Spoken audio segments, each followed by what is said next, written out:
Good evening, guys. Welcome to My Best Guess. And what My Best Guess is me, Brent Beshara, sharing my findings of the world. I believe we're living in amazing times, but we're also living in trying times.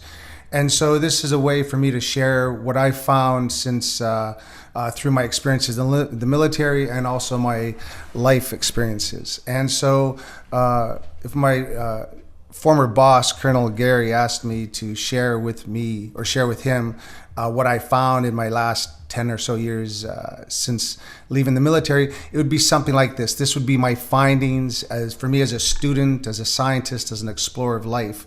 This is the things I found in life, and these are the things that I wish that I'd had had been shown in school. The stuff that I find that amazes me all around us. This amazing thing called creation, called the universe.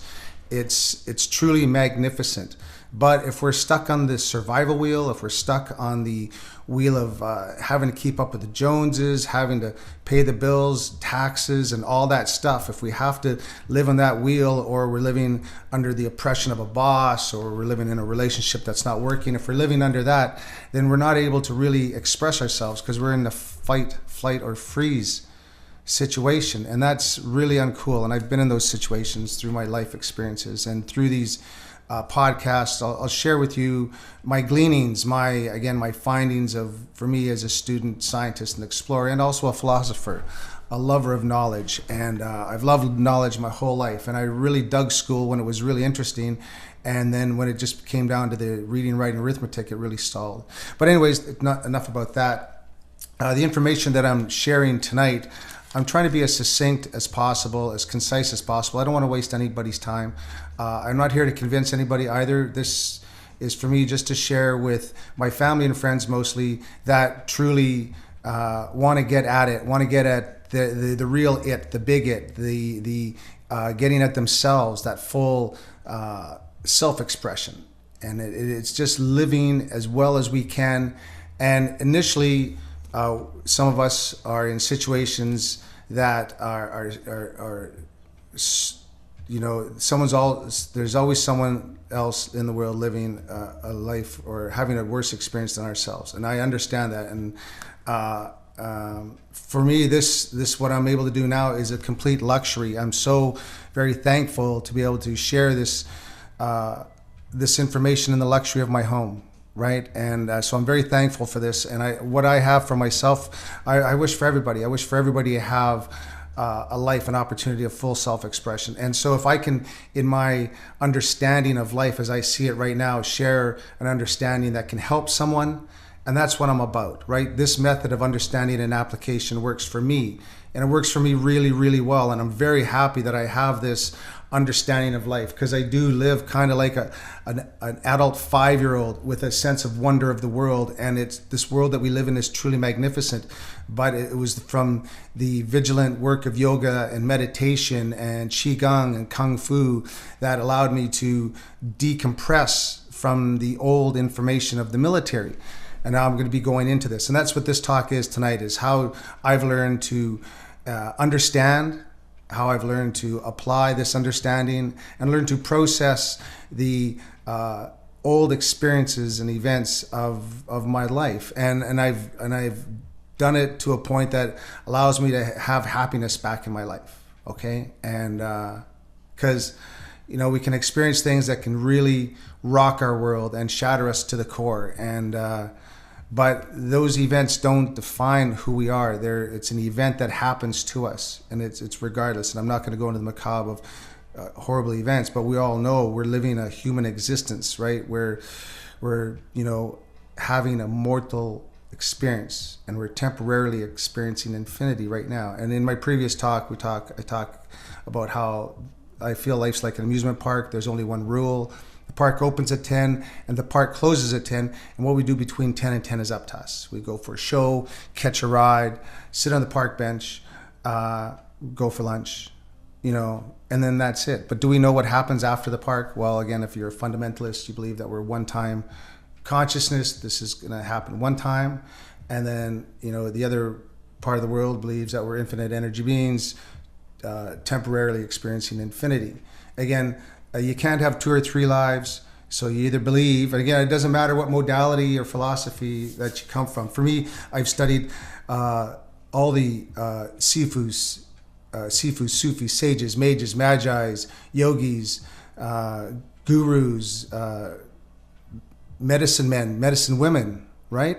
And I see that all this knowledge is just spokes of the same wheel, that we're all, again, experiencing cups of the same truth. So for me, it doesn't really matter what you believe. For me, all I'm dealing with is working with what I know right now in the present moment, right? With as little judgment and blame as possible. And we're going to talk about that later. And so again, are we one time consciousness or an infinite energy being? For me, the math again shows that we're more an infinite energy being temporarily experiencing infinity.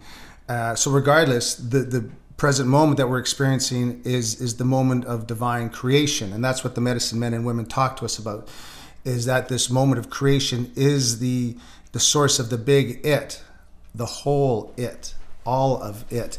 And it's in this experiencing of the present moment that gives us our reality, and it's in our ability to process our reality. And so for me,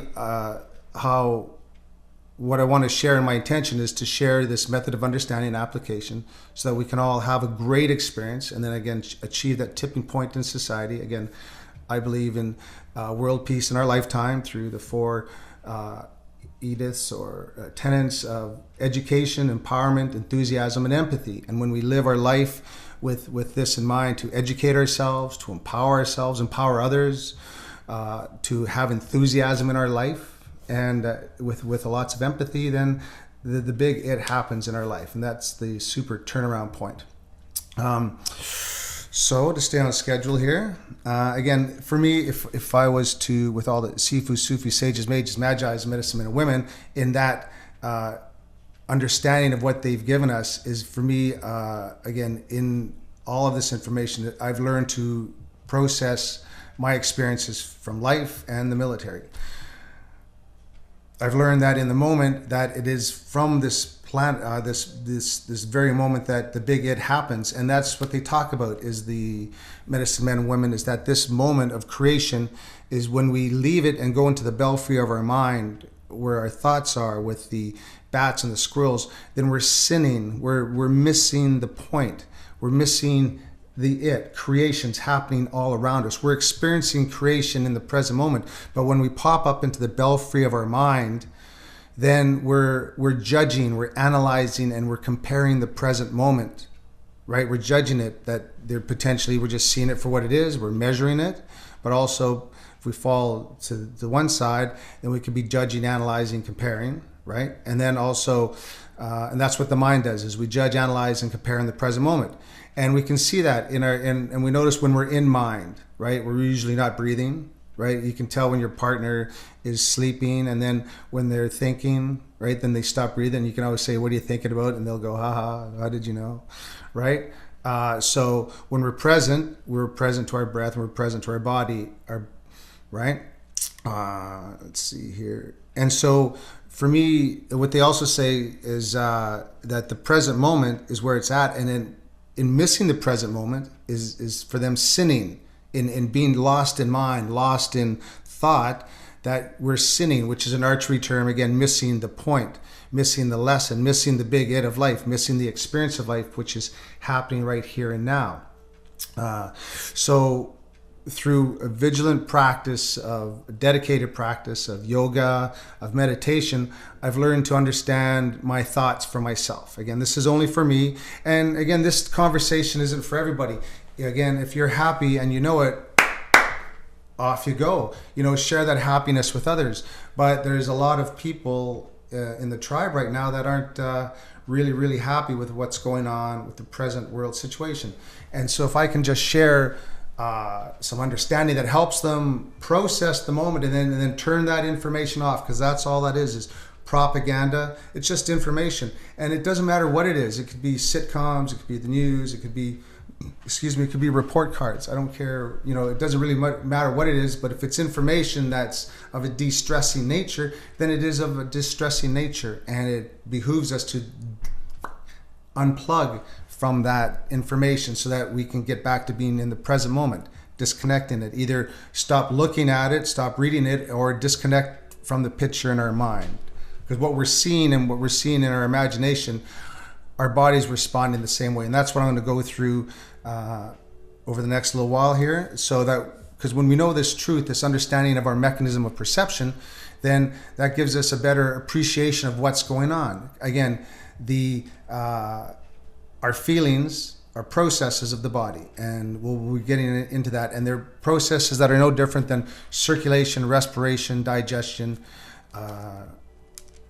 And so in understanding how the process works allows us to then work in balance and harmony with said feelings, said processes of the body, right? We allow our digestion to work properly and we don't impede it with our mind, but sometimes we do hold our pee, right? Sometimes we hold a bowel movement, right? And in doing so, we're using our mind to impede our body's natural process. We can hold back a sneeze, right? We can do that. We can, if we feel a sneeze coming on, we can do things to snap out of that moment of the sneeze, right? We can hold our breath, right? And then the body, once we hold it long enough, if we black out, then the body's natural process takes over and we start breathing again. So what I'm sharing in that part is that to understand that feelings are processes of the body. They're very natural and they're very important. Our feelings allow us to understand that when we need to declare our boundaries, right? When you see that one 5-year-old talk to the 8-year-old and the 8-year-old's bugging the 5-year-old and the 8-year-old or the 5-year-old goes, leave me alone, right? Anger, that is the 5-year-old declaring their boundaries, right? And that's an important part. We need to be able to declare our boundaries. And also to feel empathy of someone else's experience, right? And so, all right.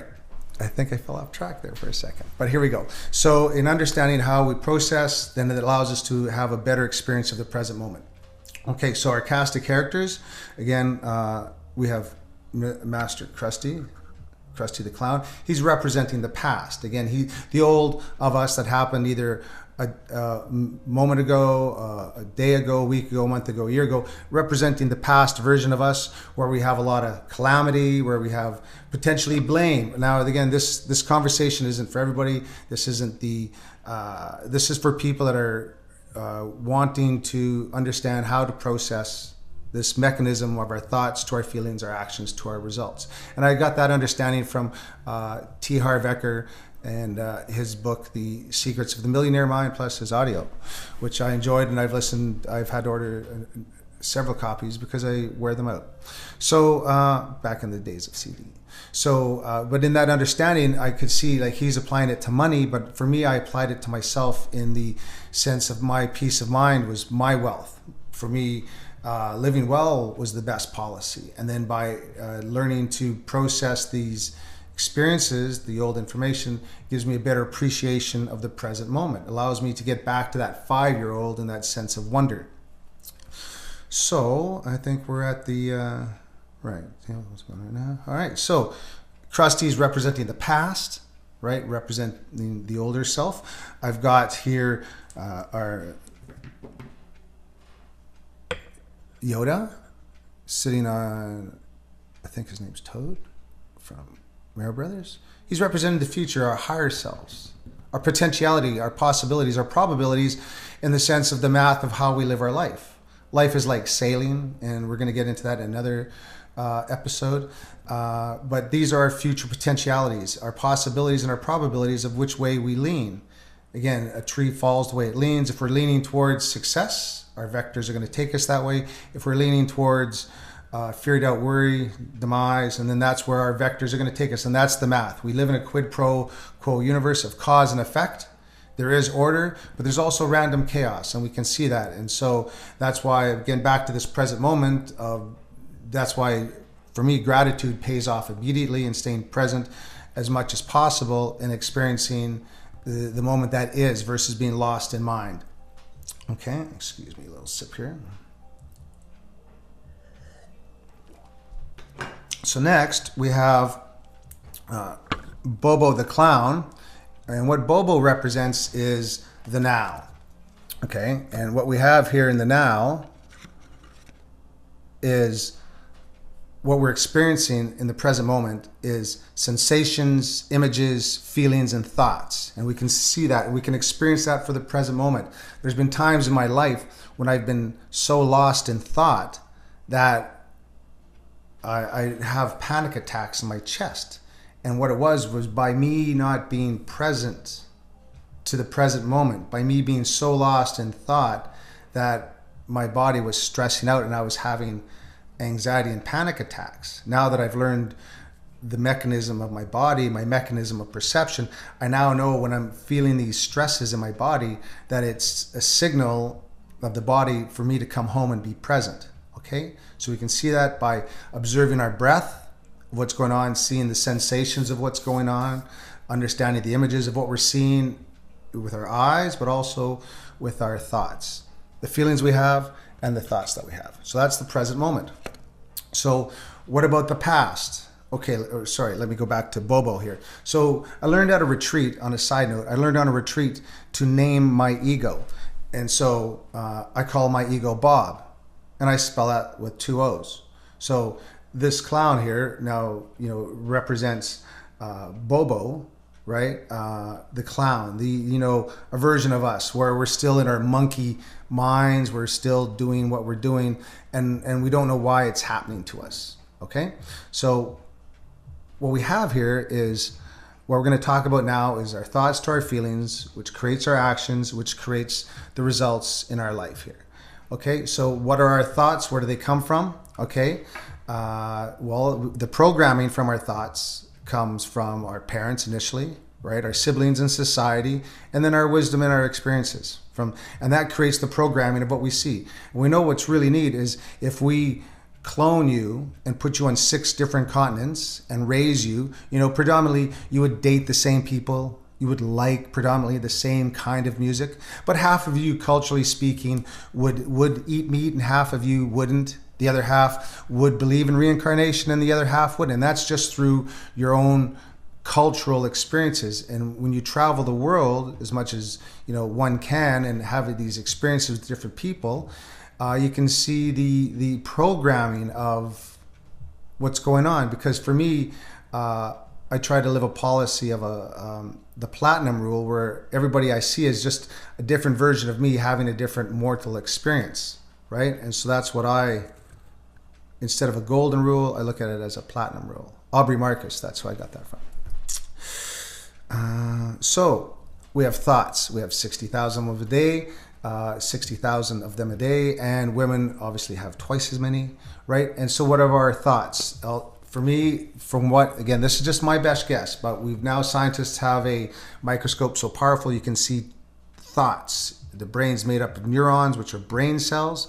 We have 100 billion of them, and we also have 100 billion stars. So that's a very neat correlation. And they've got a microscope so powerful now that they can see a thought forming, okay? And when that thought forms, these tendrils come out and make this connection. It forms a thought. When we see what our thoughts are, they're essentially just pictures. For example, what did you have for breakfast? Eggs, bacon, quinoa, kale, something, Coke, Pepsi, whatever. But when you looked at it, it was a picture. Nonetheless, it was just a picture in your mind, right? And the feeling that you have from that picture, be it was a great breakfast or maybe I had too much quinoa, then it has the feeling that it is. But when we look at the past or a moment ago, it's just a picture in our mind, and it only has the meaning that we give it, right? If we thoughts the future, thank you, Master Yoda, is that again, it's just a picture. What are we going to have for supper?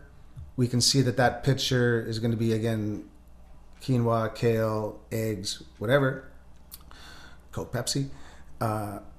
Then we can see that the meaning of that picture is only the meaning in which we give it. Okay, and that again comes back to our cultural understanding, is that how we look at life also comes from how culturally we were raised. Okay, so if we can see that we're all just one tribe. Essentially, all of us are having this mortal experience, that we're all having the same human condition. And then that allows us to have this empathic understanding of what's going on, that we're all trying to do the best we can with what we've got. Now, some people's, what they've got is different than what we've got, but I firmly believe in my heart of hearts that we're all working it out. We're doing the best we can with what we've got. So the thoughts in our mind create a chemical reaction, okay? Electromagnetic charge based on thoughts, okay? And then that creates a chemical reaction in our body, which creates a feeling. Good thoughts, good memories, pictures of the past, pictures of the future, pictures, good ones create good feelings. Bad ones create bad feelings. And essentially, there's only two types of feelings in the world: those that make us feel good and those that don't. And for me, to you, is the more often, again, mathematically speaking, that I do more of that which makes me happy and less of that which doesn't, the more enjoyable my human experience is. And that's, for me, just the math of it. And that's what my bride and I, Kellyanne and I have worked out, is orchestrated and architected a life of back in school where we scheduled our time. And in doing so, it allowed us to really focus on the things that were really, really important. And for us, it's creating art. It's trying to be a change in society, first by being a change in ourselves. Okay, I have got nothing on anybody. You know, I've got as much non-judgment as possible, right? And so I just want everybody to do the best they can with what they've got, you know. And in doing so, for me, what I've learned from Plato and Socrates is, for me, being the best citizen in the world, or what my best service to society is, for me to be the best version of me that I can be. And that's what I'm trying to do here, and that's my intention with sharing this information, by making it as simple as possible, okay, so that you can see the mechanism. Because when we see this mechanism of perception, when we know this truth does set us free. But again, if we don't have that time, that luxury, and that's for me what I've had was a luxury in retiring from the military in 2007. I took 3 months off and studied. And in doing so, I could see the spokes, the commonality of all these poets, prophets, professors, painters, physicists, politicians, padres, priests, parsons, preachers, performers, playwrights, philanthropists, podiatrists, and philosophers. And we could see the commonality of their message, that they're all spokes of the same wheel. Okay, and there's certainly on the outer edges there's a lot of differences, but when we look at the core, we're all having a human existence and a human experience. So let's move over here to Krusty for a second. So what does Krusty represent? The past. Now, in the past we have stuff. What do we have in the past? We've got stories, we've got history, we've got injuries, we've got traumas, we've got experiences, we've got events and emotions. Okay, and this is the stuff that when we look back at the pictures of our mind, this is what they are. We have stories of situations, we have a history with things, we have a connection to things, right? And in doing so, allows us to perceive the past. And what's really neat is pictures of the past can change. We can look at something one day, it looks a certain way, but then when we look at it years later, it changes. It's kind of a neat thing, and all we changed was the meaning of that picture. So this is the stuff This is the stuff that, for me, again, my best guess is, as a student and a scientist, this is what I've gathered, and now I'm sharing with you. These are the cosmic nuggets, the breadcrumbs, if you will, of what I found out. And again, if I was to talk to my boss, I'm sure it wouldn't be in this kind of format, but it would be in a similar format of, it's the same information, that our thoughts lead to our feelings lead to our actions, and our actions lead to our results. And if we do nothing, nothing happens. Okay, there are cosmic laws in the universe. There's cosmic laws in effect, such as gravity, electricity, love, but there's also intention.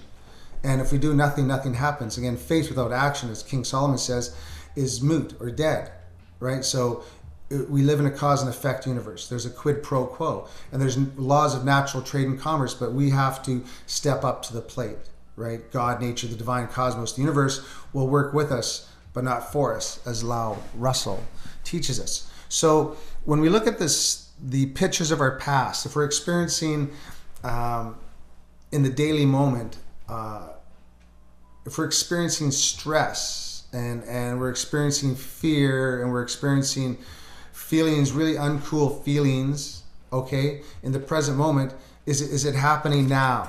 Okay, this is for me, this is what I've worked on for myself. For me, I had to figure out, is my stress happening right now, or is it only happening from a picture in my mind?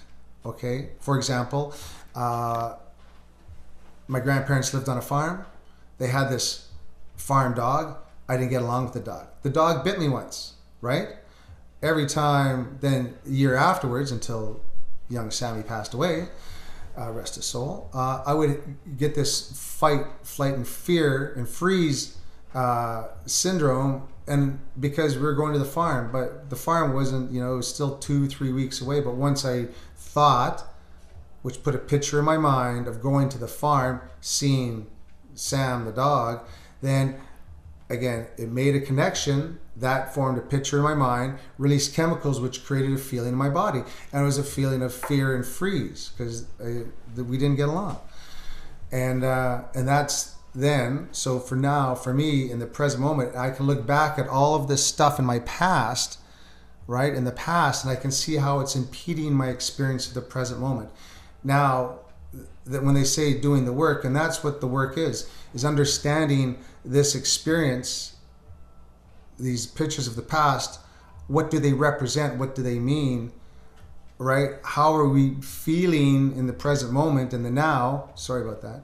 How are we feeling in the present moment? And then what actions are we taking to create our future results, right? In the present moment. Because all of our decisions can only happen in the present moment. So when we take an understanding of the process of this mechanism of perception, that allows us to really understand, am I being limited and bridled by the, like Krusty here, take that, your present moment's being limited by the stuff from the past? Is that what's going on? Or am I witnessing it real time? Excuse me.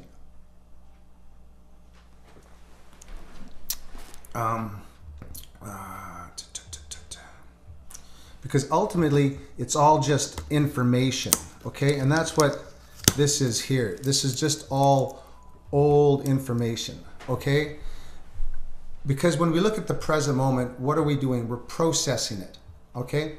We take young Bobo here, and he's witnessing the world, or she is witnessing the world through our sensors. What's our sensors? Again, my head, I believe, is a periscope. I think this is where we actually exist. When you introduce yourself to someone, you go, hi, it's me, or sorry, hi, it's me. You don't go, hi, it's me, because that would seem, because you'd be stuck in your head, which is stuck in your pictures. Again, when you're in the present moment, as kids and dogs will relate us back to the present moment, they demand our attention to the present moment, because anything else would be sinning. You'd be missing the presence of your child or your children, etc. That kind of concept. Again, sinning, archery term, meaning missing the point.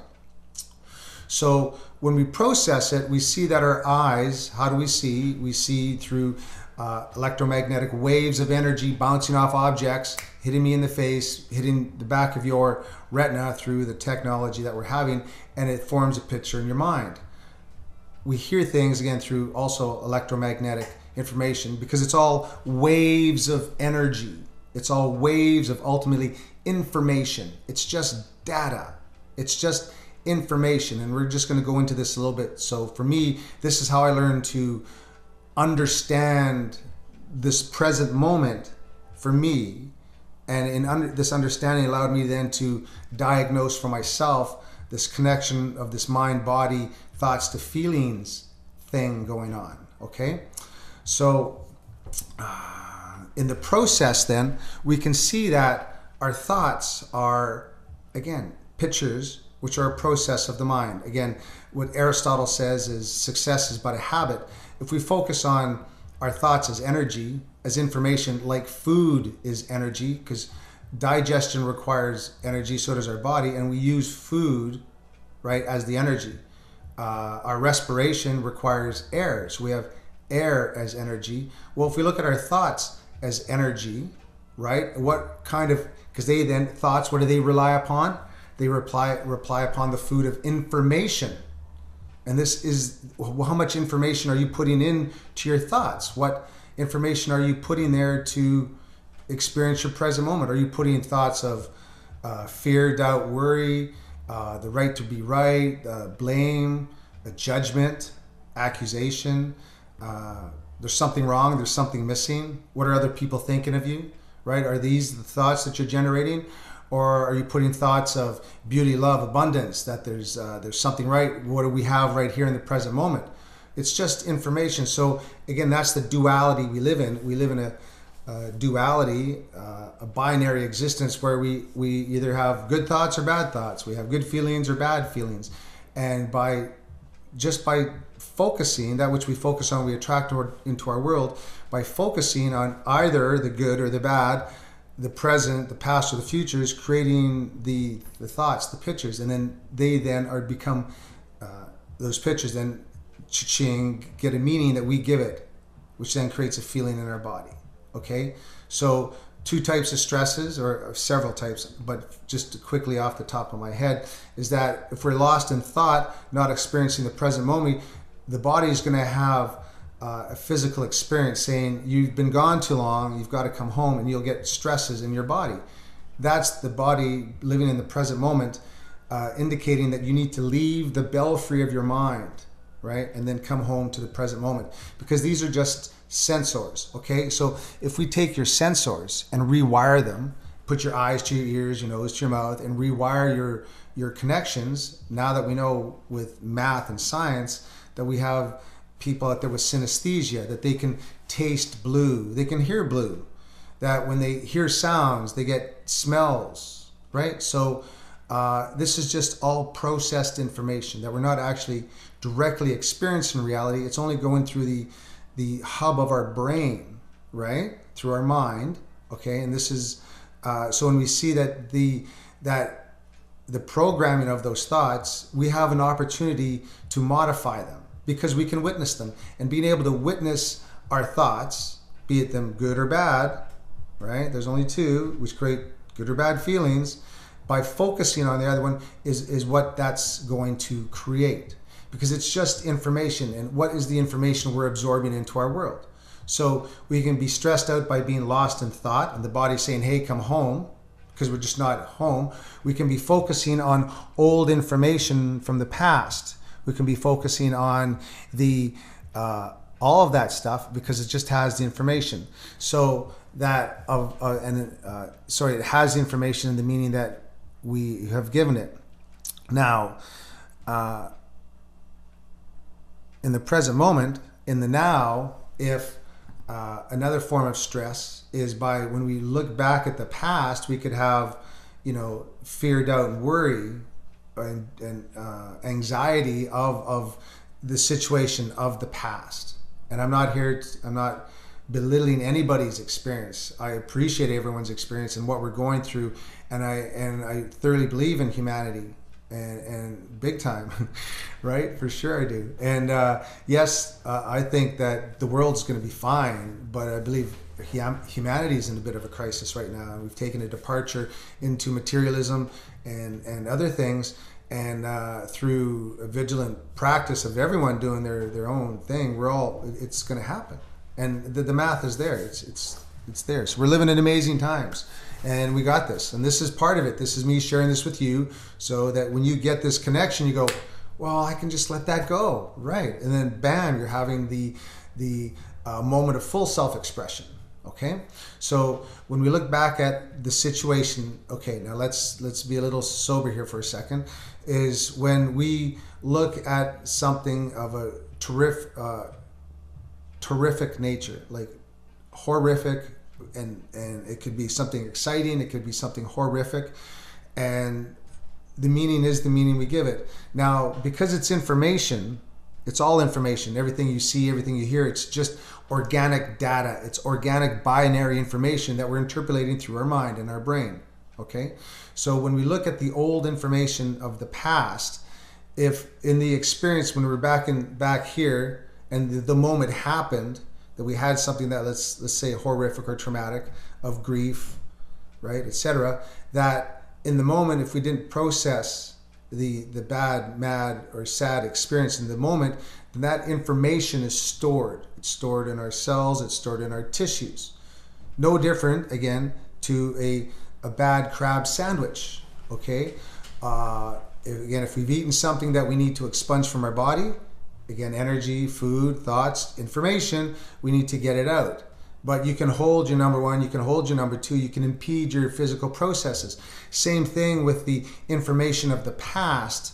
You can impede the feeling of it.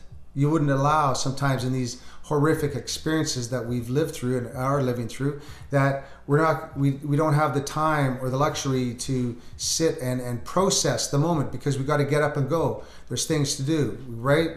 You know, the military way, or living in the corporate world, or a mother of two, or a single mom. You know, there's stresses that are happening in our lives. And what I want to do, and my intention is to share as succinctly as possible the process and the mechanism of our perception. So as the information hasn't been processed yet, much like the bad crab sandwich or something that we ate, we could have inhaled something too that we need to blow out, right? Again, it's a process of the body. So if we've ingested some information that we haven't processed yet, well, we have to process it, right? We have to process that number one sometime, or we have to process that number two sometime. We have to cough that thing out that we've inhaled, or we've got some phlegm we need to process and get out. Well, the same thing with these emotional experiences. And for me, the difference between feelings and emotions, and again, I am a scientist of myself, but I'm a student of life, is that I needed a word to describe stored old information. So that's what I feel emotions are. Feelings are what we're feeling in the present moment.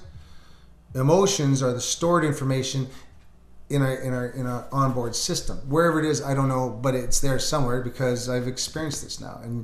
And so what I've learned to do is that in this, in going into the past, going over the old information, some of this stuff's very horrific and very traumatic, and stuff I wouldn't want to wish on anybody. And so for me, I'm thankful for my military service to be able to do the things I've done that my mother and my father and my siblings and my family and friends didn't have to experience. But I experienced these things, and in the experiences, it's a lot of processing of information, right? And at the time, one didn't have the time to process it because we had to do other things, right? And move on. So now years later after I retired, I then had the luxury of just basically sitting still and allowing the old information and old stuff to come up and allow it to bubble up to the surface again, like the number one, the number two. You got to cough up some phlegm and allowing it to come up. And I'm just saying that in allowing this old information to bubble to the surface, we directly experience it in the present moment. And directly experience it in the present moment, because that's the only time it can happen. It can only happen in the now. It can only happen in the now. And that you can only have again, feelings are no different than any other process of the body. It's no different than a burp, shit, sneeze, fart, orgasm, belch, right? It's a process of the body that needs to be expunged. It can only happen in the present moment, right? It can only happen in the now, when we have the luxury then of now sitting still. And when we sit still, we understand ourselves. Be still and know thyself is the classic phrase.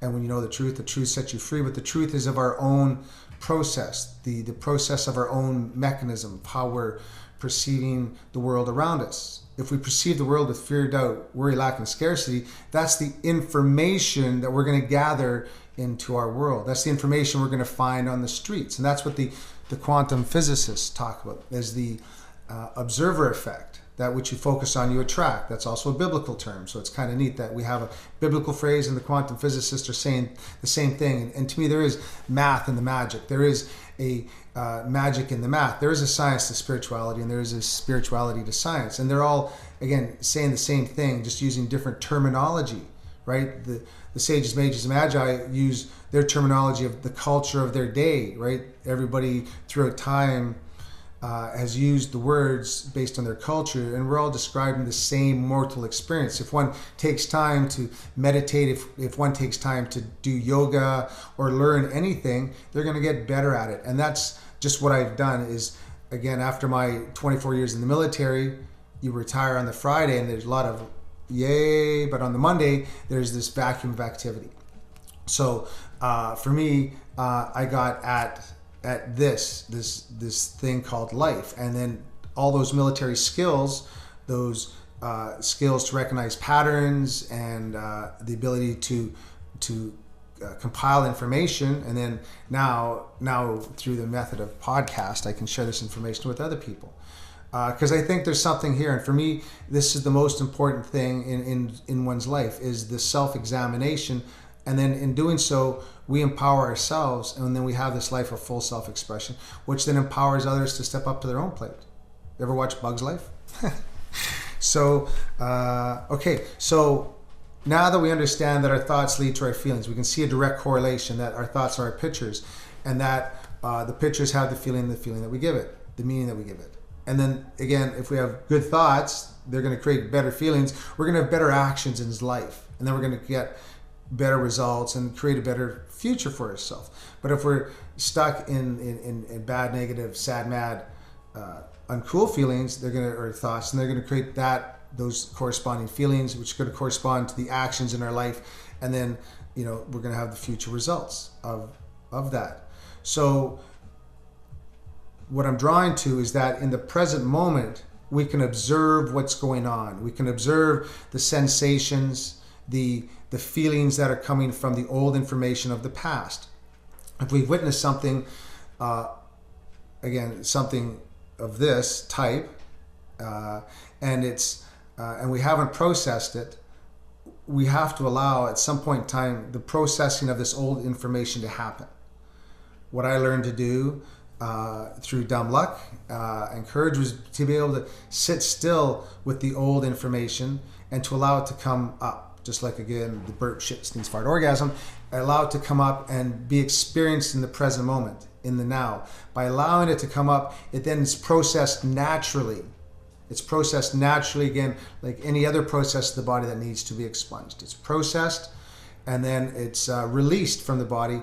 And then afterwards, when I've had these major cathartic processes, I've either laughed or cried or yawned, and it's just been fantastic. Again, if you've ever had a great burp, shit, sneeze, fart, orgasm, there's this great, euphoria that comes from it, and that's, by experiencing it in the present moment, because we can't experience it tomorrow and we can't experience it yesterday. So by taking the time to experience it in the present moment allows us to guff off, allow the past bubbles, the bubbles of the past to dissipate naturally.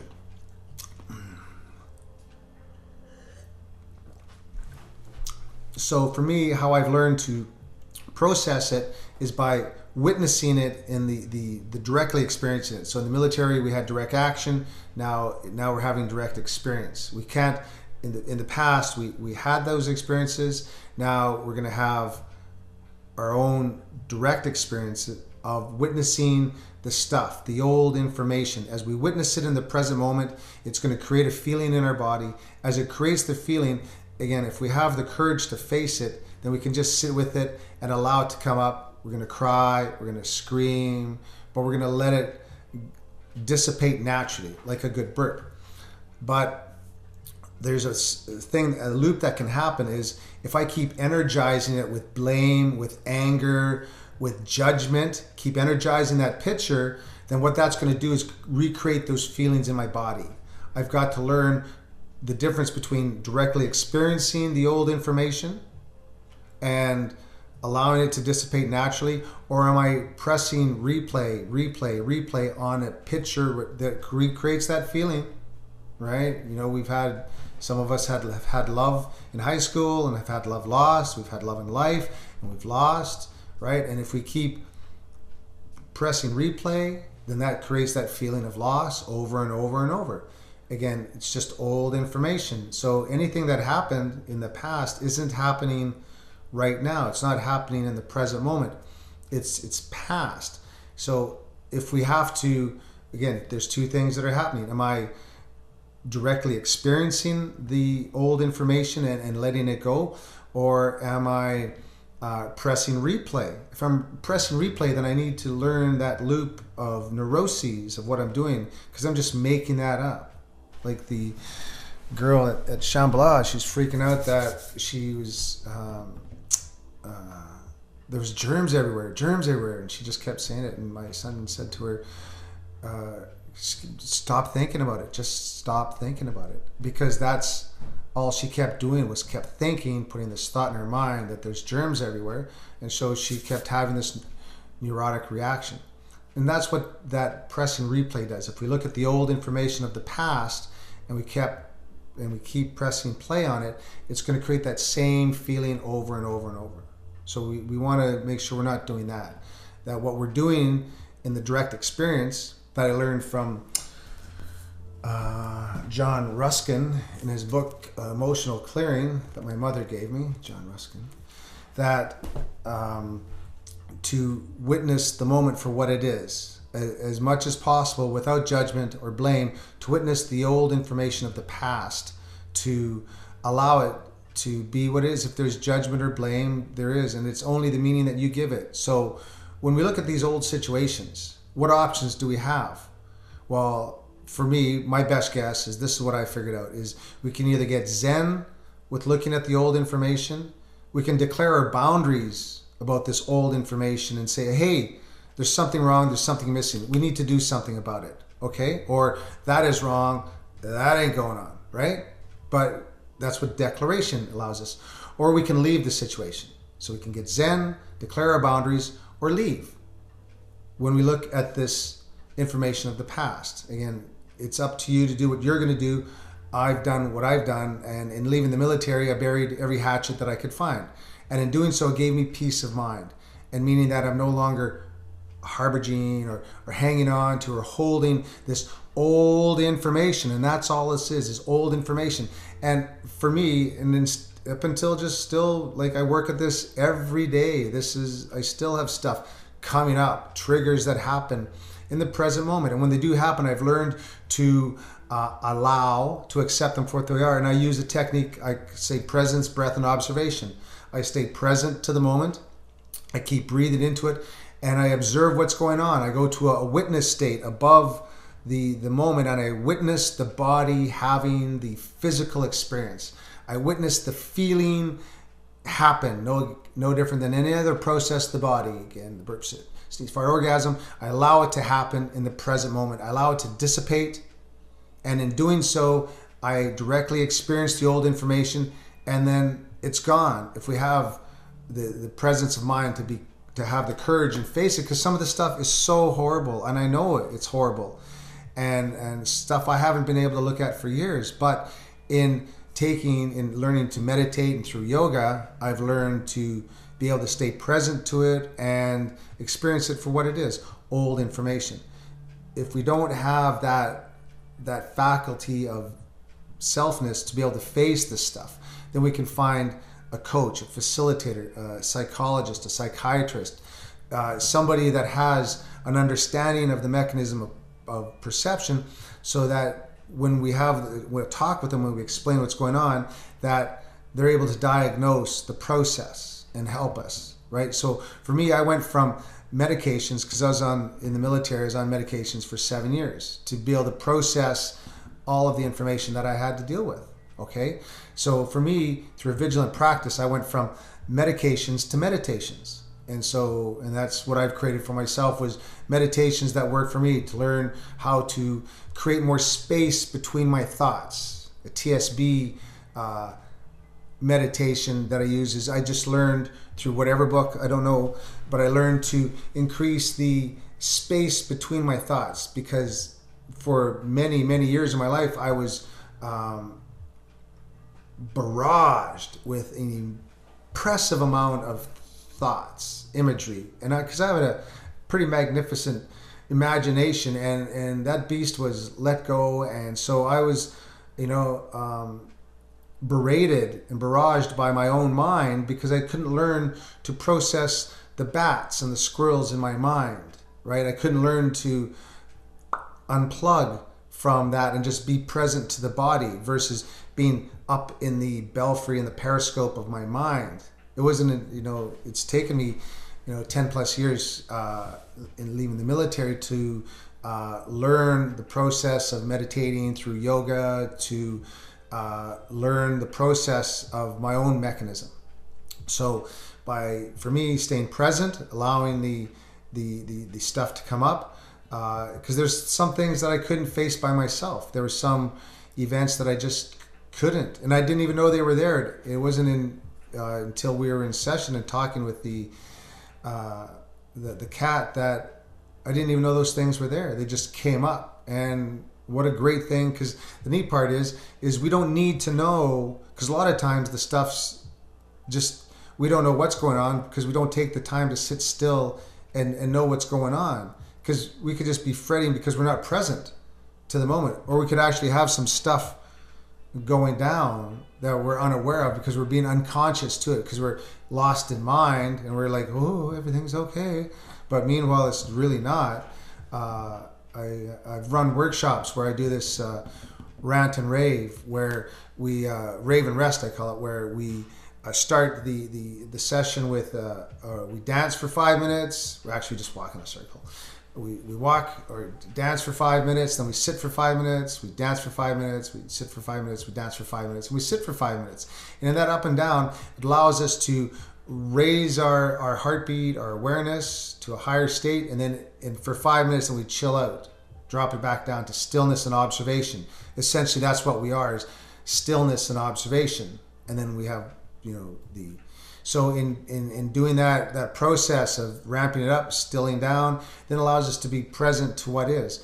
And some feelings that we have in our body are so painful that we can't process them because there's too much information, too much emotion, too much emotional energy, because emotions are energy of the body. And if we haven't processed the information, processed it in being directly present to it and allow it to dissipate naturally through the direct experience, then it's going to be stored in our tissues and our cells to be experienced later. Again, no different than a number one and a number two or a burp. So by understanding this mechanism allows us then to either have the courage to face the old information, right? Information from the past that's impeding our experience of the present moment because we're bothered by something. I've lived this. I live with a very great lady, and when if I'm stuck in mind, I know that I'm locked onto something, and we're, for what I found out, is we're vexed by some things. We're vexed by information that we don't know. We're vexed by lack of information, because when we find out the information that we're missing, it's always, oh, I didn't know. We're also vexed by judgment of three forms. I figured out we have an emotional form, we have a physical form, and we have a mental form. So we could be, and it's this attachment to this form. I got to have this, or I need this, to alter the present moment because there's something wrong or missing with the present moment. And it's by understanding that everything is all right and everything's okay that we can be present to the moment and allow this moment of divinity, cosmos to be, and for us to truly experience this moment of wonder that's really happening. But if we're stuck on our survival wheel, we're not going to be able to experience the present moment with full sensory appreciation, because our moment's going to be impeded by all this stuff, the pictures of our mind, because that energy is, again, if you have to have a number one or a number two and you're somewhere, you're thinking, I got to drop this number one, number two, and people can see that, right? Sometimes you can hold, if it's a small number one or two, you can hold it and go, okay, yeah, no problem, I can hold this. But if it's of a sizable nature, your present moment's being impeded by your number one and number two. Well, the experiences, the uncool experiences of the past need to be processed. I guess I should have stated in the beginning, what's a cool, great experience? Well, have you ever had a great number one or a great number two or a great burp, like very satisfying, right? Well, that's because that feeling was experienced in the present moment. Wham, it happened. Sham, wow, fantastic. It happened. When you hear a joke from a comedian like Joe Rogan, or Tom Segura, then they'll say some words, they'll travel through space and time to your ears, to your brain, through your tympanic membrane, which creates a picture, again, which is a thought of something. You have the meaning of it being funny, and then you laugh. You directly experience that feeling because that thought made a picture which created a feeling in your body, and you laughed. You, ah ha ha, that was funny, that made me laugh. When we're having an experience in the present moment of something that's uncool, bad, mad, or sad, then a healthy response would be, wow, that makes me angry. You're making me mad. Hey, this is making me angry. You're making me mad. Okay, let's calm down. Let's talk about this now. And we de-escalate at that angered feeling in the present moment. We talk it back down to like, wow, that made me angry. But now I'm okay with it because I've ruffled it off, like water off a duck's back. And essentially that's what it is. If you ever see two ducks, like Eckhart Tolle talks about in his The Power of Now, two ducks get into a fisticuff, then they do this energetic wah, wah, wah, wah, and then they'll go off and they'll shake it off, right? And that's what we need to do is when we have those thoughts, which are pictures, they're two neurons forming a loop, zzz, right? Well, what the Sarge used to say was, Besh, give your head a shake. Why would he say that? So he says, give your head a shake, and so you would snap that neural pathway, would stop that picture from forming in your mind. Caesar Milan, when he has his dogs, what does he do? He does this thing, I believe, is called pattern interruption. He pokes the dog in the neck, gives the dog a tug on the chain, spare the rod, spoil the child. And what it does is it snaps that personality, the little doggy personality, out of the picture that they've got, because they've got a thought in their mind activated, because they've got that little reality activated. They're perceiving either a threat or they're trying to warn, like, hey, there's something going on over here, right? Yappy dogs. When we interrupt that pattern, which that thought, where we break that neural pathway, then it brings that little personality back to the present moment, back to what we're experiencing right now. And that's why, we don't need to spank the child, but we just go, hey, just let's have a moment here and let's, come back to here. Let's not get lost in our thoughts by the judgment that there's something wrong, there's something missing. Same thing with the dog. We break that pattern, which is breaking that neural pathway, because they have a picture formed energetically in their mind that's activating a picture, a reality. And as long as the personalities get to run with that personality, that's the reality that's being created. Because like Dr. Joe says, a personality creates a personal reality. So if the little yappy dog's always yapping, it's because of the perceived threat, right, of the moment. Caesar gives him the tug. The dog is that pattern, that picture is broken. They come back to the present moment, and oh, you're the calm, assertive. I'm supposed to be calm, submissive, right? And so the dog then comes back to the present moment. So what I've learned to do is do my own pattern interruption. Having a great lady helps, or a great partner, to help recognize when I've got my head up my butt, or I'm lost in thought, or something like that. And initially, in leaving the military, I had a lot of blame. I had a lot of anxiety. I had a lot of issues to work out, a lot of old information to process, right? And so initially, they were wrong. There was something wrong. There's something missing, right? But doing so, I realized that was just energizing a picture of a certain reality, a certain potentiality. Whereas what I've learned from Plato and Socrates, instead of focusing on the old information, to be present and focus on creating a new reality. The best way to predict the future is create it. And so that's my intention here, is to create a new future by sharing this information, gleanings that I found through my own personal experience, that again, I haven't stopped reading. I am a philosopher. I love knowledge, and I've been reading this and studying it and applying it. For me, I've been going through the books to find that one sentence, that method of application. How does, Hermes, Aristotle, Jesus, Buddha, Muhammad, Ronald McDonald, Deepak Chopra, Einstein, Confucius, Emerson, Thoreau, Lao Tzu, Dean Radin, Tom Campbell, Bruce Lipton, Mira Martinez, Joe Rogan, Wim Hof, how do these people get at it? Well, they've written it down. if you go on YouTube, the Galileos of our time have a podcast. They've got a channel, and they're sharing this great information with others to help others, live a life of full self-expression. And that's my intention, is to, help others get at it. So I believe we've covered it. To sum up, we've covered that our thoughts lead to our feelings, which lead to our actions, which leads to our results. That in the present moment, which is the moment of creation, as we've talked about, that if we have previous experiences or traumas that need to be decompressed from, that we can do it through presence, breath, and observation. We can allow the old information to bubble to the surface and directly experience it. If we don't have the courage to face the old information, we can find a friend, a coach, a facilitator, a psychologist, psychiatrist. There's somebody out there that has an understanding of what's going on in your life that can help you out. Please, if you have any questions, you can reach me on mybestguess@gmail. You can also leave comments below, and I'm also on the Facebook. Okay, so we realize that, again, there's only two types of feelings: those that make us feel good and those that make us feel bad, and they only come from our thoughts. Okay, the picture's in our mind.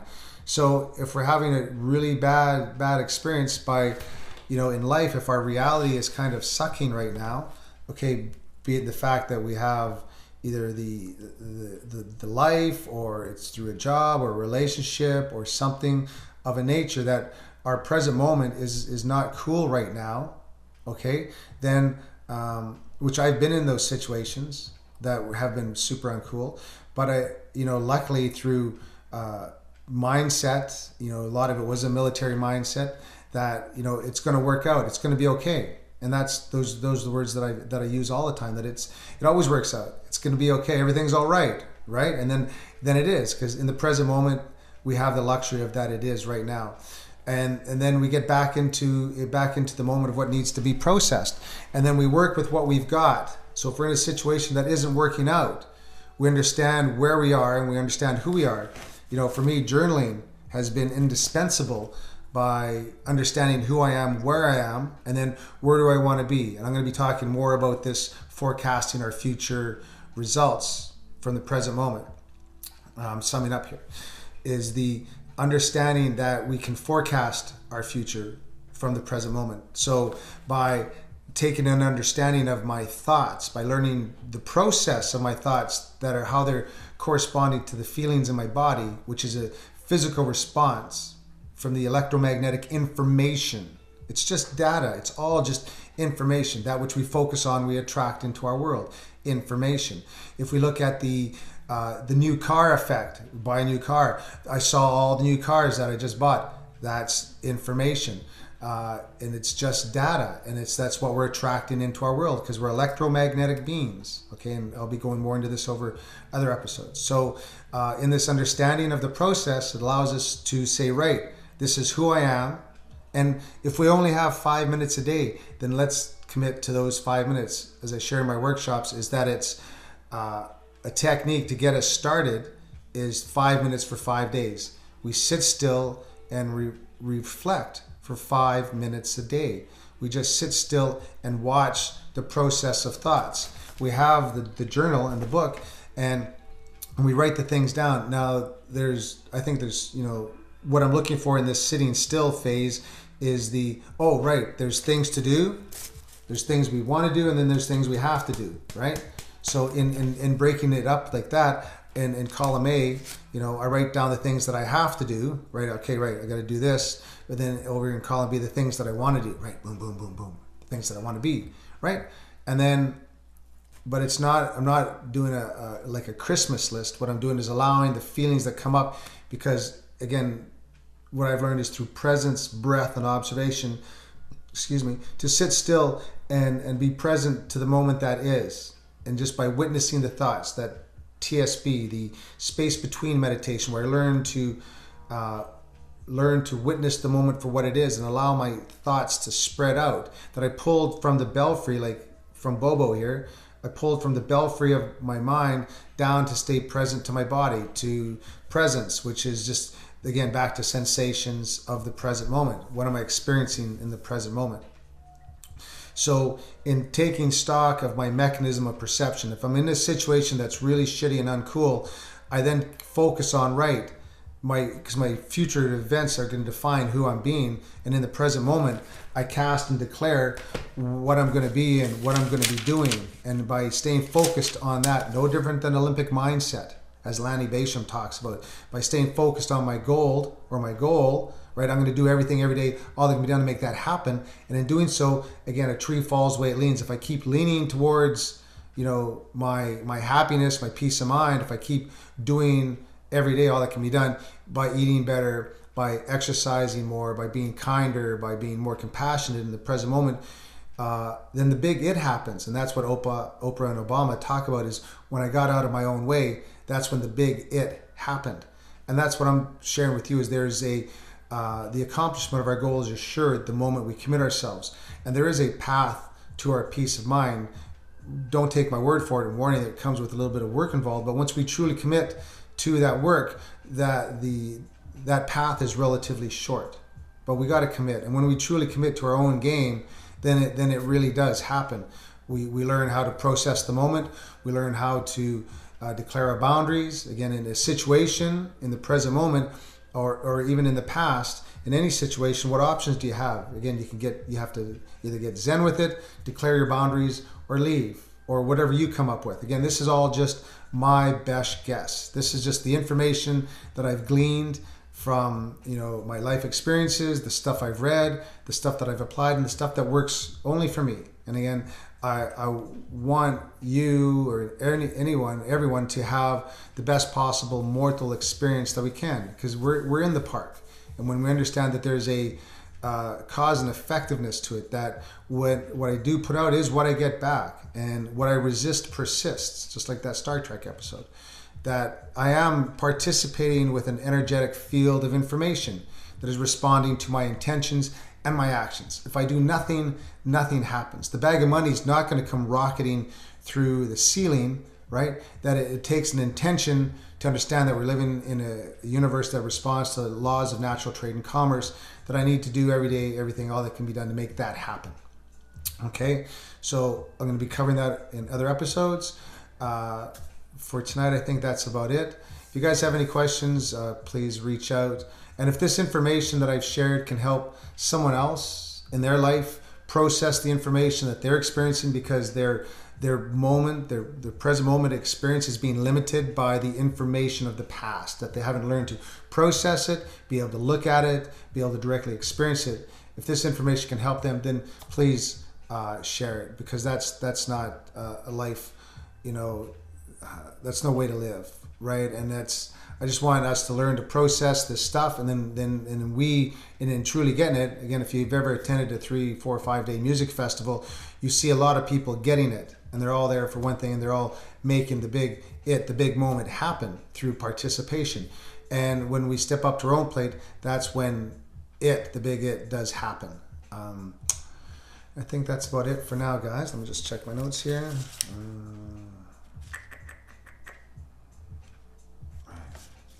Right, that's it, guys. So thank you very much. Again, for me, this is a complete privilege to share this information with you guys. I've had the luxury of reflection and recapitulation to look back at the experiences of my life, to see them for what they are, and then file them as I deem accordingly. And for me, I'm working on a method of non-judgment, of just letting that old information go. There's been experiences and events in my life that and emotions that were stored that needed to be directly experienced, and in doing so, I did that by doing the work. And that's what the work is. When the psychiatrist says, "Well, you got to learn to deal with it," and that's what I figured out, because at the time I didn't know what he meant to deal with it, because he never gave me any tools to learn how to deal with it. So luckily, though, for myself, I figured some things out for myself, and I'm just sharing my method. Not my method, but it's just a method of understanding and application. Again, I'm standing on the shoulders of giants, like from all the people I've read and studied that are currently alive. We're living in amazing times, and we're standing on the shoulders of giants. And the Galileos of our time have podcasts and YouTube channels. So you can attract into your world any information that you deem worthy. And again, if we focus on sitcoms and stuff like that, well, then that's the way we're leaning. And that's the information we're attracting into our world. That's the conversation of our day, right? And that's for me. That's why I just want us to get at it. I want what I want for myself. I want for everybody. So, on that note, I think that's it, guys. Thank you very much for your time. Again, it's a complete honor. And live well, guys. Love and hugs.